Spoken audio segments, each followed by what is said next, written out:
how I overcame failure and built a multi-million-dollar company. Talk to the viewers about how comfortable you had to become with the idea that failure was a part of the process. When I started out on the journey wasn't to let's go build ourselves a 50, 100, 20, 30 million company. The journey was just let's go build a company. Let's have some fun doing it. I wanted to be in business. I wanted to be my own person. I wanted to be an entrepreneur. I wanted to start a business. The first company I started at and failed at was a mobile data company. I'm going to help companies bring mobile devices in, manage them and distribute them and work with them. And I failed at that miserably. That failure helped me pivot to that wasn't working. I'm having a hard time finding a model with this. The internet was a relatively new thing at the time and recognized that people were using mobile phones to communicate and interact. So we made a pivot and I created a company called Captive Interactive. We created these interactive chat rooms.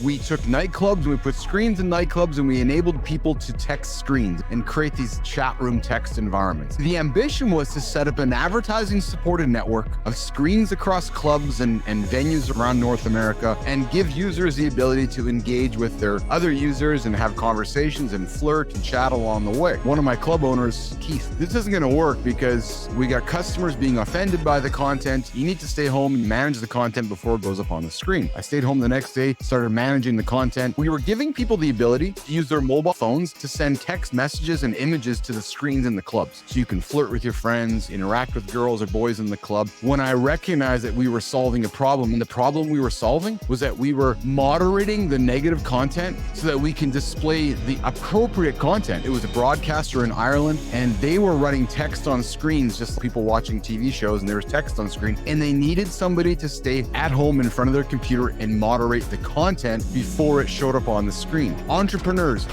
listening to me right now, stop perfecting your product. Go find a customer who you think can use your product, sell it to them or give it to them, and then begin perfecting it. Because if you can solve that problem for that one customer, you're going to solve it for another one. And it was recognizing that things weren't working and that we had to make a pivot. What was that next level getting punched in the gut look like for you at this point? It was recognizing that if I didn't get up, I wasn't going to move forward. So it was having the courage to fire clients. It was having the courage to embrace new clients. And that was really what that was all about. We started ICUC from scratch. I made the choice to bootstrap it, go and find that minimal viable customer, reinvest that profit back into the business, be persistent, put the work in, and just keep going, and then reinvest back into the business. I recognized that when I was building ICUC at the time, a brand new company in a brand new space, nobody was going to know what it was or what the service was. So I needed to put that offering on my back and become the face of it. So entrepreneur, you're all sitting back thinking you got to get the perfect website. No, just go talk to somebody and sell them something. You got to solve a problem. I think the moment you do find a problem to solve, you do become the expert. So find a problem and solve it and then repeat it over and over. For example, this show and what we're creating in the lab, we're solving a problem. People have a hard time getting their day started. People have a hard time creating consistent habits. We will help you get yourself moving. People are interested in how other people have solved a problem. I'm sure Keith got his business to 50 million a different way than someone else got their business to 50 million. Yeah, the key really is finding a problem to solve and then continuing on with it. If you're running a business right now and your books are looking great and the future looks great, that's the time you might want to consider seeing if somebody might want to buy your business, right? Go call a broker, because all you need is two people to say, I want to buy your business, and you're off the races. Then you step back and you say, hey, all right, what are you guys going to pay for it? But then you look at your books and you recognize that, oh, that's actually not a lot of money compared to what we're making. So now the lights go on that, wow, we got something quite substantial here that somebody wants. And we said no, even though somebody thinks we're worth $1 million.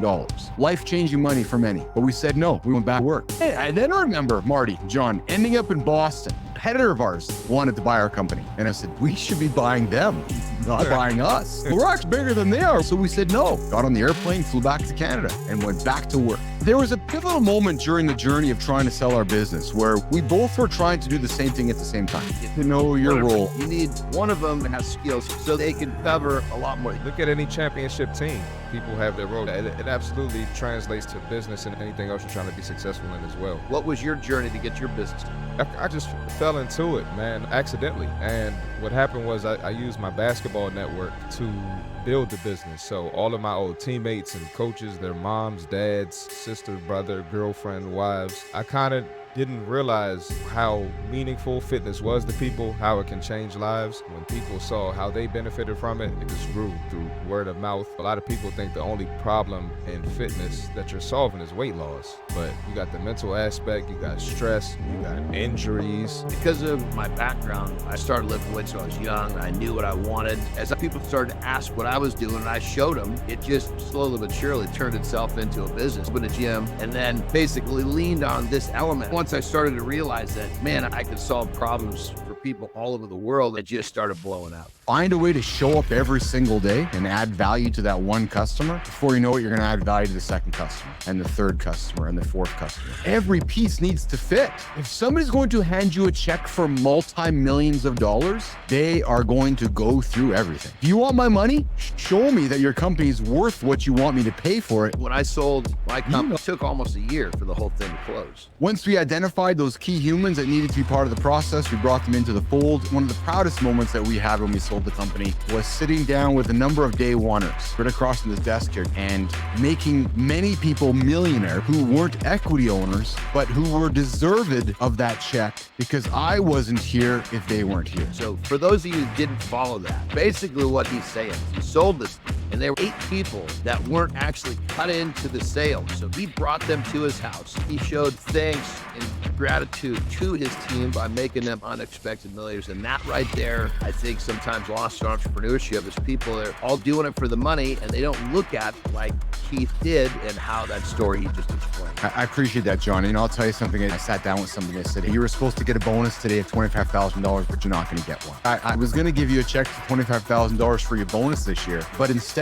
you're not going to get that. I'm going to give you a check for $250,000 instead. Underneath this check are 3 more checks for $250,000. Let's line up our key stakeholders with our goal. Yep. So I brought a few key stakeholders inside the house, and as John said, they didn't have any quote-unquote right to the money, but I knew in my heart of hearts, if we're going to hit it, they got to hit it too. We signed up to sell our company for $50 million. It wasn't $50 million on day one. We got about a third up front, and then we had to work over the next 3 years to earn the rest of it with no guarantees. We earned all of our earn out. That's a different level of lock-in focus. It was because I knew what was at the end of the rainbow and I had to work to go get it. If you put the work in and if you keep putting the work in, there's a good chance you're going to achieve that goal. We were offered less money up front, but if we could hit our goals, we would excel and we would exceed. So we took less money up front and we gambled on ourselves. We gambled on our team. We gambled on knowing that we could do it. And then 3 years later, we hit all of our goals and exceeded it. If you're selling your business one day and you're selling it into a company that is going to put you onto an earnout, you are going to have conflict on that journey. The company buying you doesn't necessarily want to pay you all the money that you want them to pay you. And yet you're owned by somebody, but you're still not owned yet because you're in a contract and you're trying to do things along the way. So there is constant conflict. Staying immensely focused and doing everything we could to ensure that the maximized amount of earnout was available to us at the end. And we did it. So we sold the business, went through earnout, and I will never forget the story because people always ask me this question too, which is, what is it like when you got the money? I wrote myself a check from one bank account to another bank account, and it was from the business bank account to my personal account sitting right here at the desk. Wrote it out in my handwriting letter, right? Just handwritten check. I got into my old Jeep,